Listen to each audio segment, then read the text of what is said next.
Welcome to మలిన్ kitchen. ఈ రోజు అయితే మనం కర్బూజాతో జ్యూస్ చేసుకుందామండి. ఈ జ్యూస్ అయితే చాలా హెల్త్కి మంచిదండి. బాగా పిల్లలు పెద్దవాళ్ళు ఎవరైనా తాగొచ్చండి. సమ్మర్లోనే బాగా తాగాలి, బాగుంటారండి. ఈ రెసిపీ నచ్చితే లైక్, షేర్, కామెంట్, సబ్స్క్రైబ్ చేయండి. మర్చిపోకండి మీ ఫ్రెండ్స్కి షేర్ చేయండి. వీడియో చూడాలంటే నోటిఫికేషన్ ఆన్ చేసుకోండి. వీడియో అయితే పూర్తిగా చూడండి. వీడియోలో ఎలా చేసామో ఈ జ్యూస్ అలాగే చేయండి, అద్భుతపోతుందండి. బాగా చూడండి. Thank you. అయితే మనం కర్బూజాకాయ తీసుకోవాలండి. చూడండి, నేనైతే కర్బూజా తీసుకున్నాను. ఇప్పుడు శుభ్రంగా కడిగి కట్ చేసుకుందాం.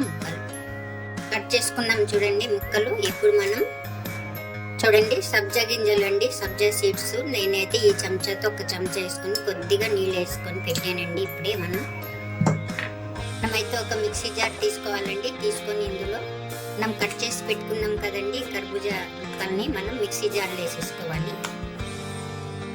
ఇలా వేసుకున్నాక ఇప్పుడు చూడండి, నేనైతే 2 స్పూన్ల 3 స్పూన్ల హనీ వేసుకుంటున్నానండి. తేనె వేసుకోవాలి, లేకుంటే మనం పట్టిక బెల్లం అయినా వేసుకోవచ్చండి. అది ఇష్టం లేకపోతే చక్కెర అయినా వేసుకోవచ్చు. నేనైతే 3 స్పూన్ల హనీ వేసుకుంటున్నాను.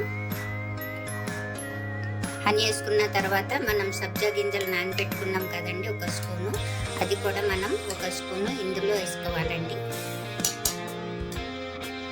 అలాగే వేసుకున్న తర్వాత ఇప్పుడు చూడండి, మనం పాలు తీసుకున్నాం. చిక్కడానికి చల్లార్చిన పాలేనండి మనం ఇందులో వేసుకోవాలి. వేసుకొని ఇప్పుడు మనం మిక్సీ పెడదామండి. చూడండి, బాగా అయితే అయిపోయింది. మనకు జ్యూస్ రెడీ. ఇప్పుడు మనం గిలాసులు వేసేసుకుందాం. 1 గిలాస్ తీసుకోవాలండి మనం, గాజు గిలాస్ ఏదైనా తీసుకొని ఇప్పుడు మనం చేసుకున్నాం కదా ఇది కర్బూజా జ్యూస్, ఇందులో వేసేసుకోవాలండి గ్లాసులో. అలాగే సబ్జా సీడ్స్ ఉన్నాయి కదండి, 1 చెంచా వేసేసుకోవాలి. అలాగే మనం ఐస్ క్యూబ్స్ వేసుకోవాలండి చల్లగా. ఇలా వేసుకుని ఇలా గిలాసులు వేసేసుకోవాలండి. జ్యూస్ అండి, కర్బూజా జ్యూస్ అయితే మనకు రెడీ అయిపోయింది. ఇలా తాగితే ఎండలో చాలా హెల్త్కి మంచిదండి.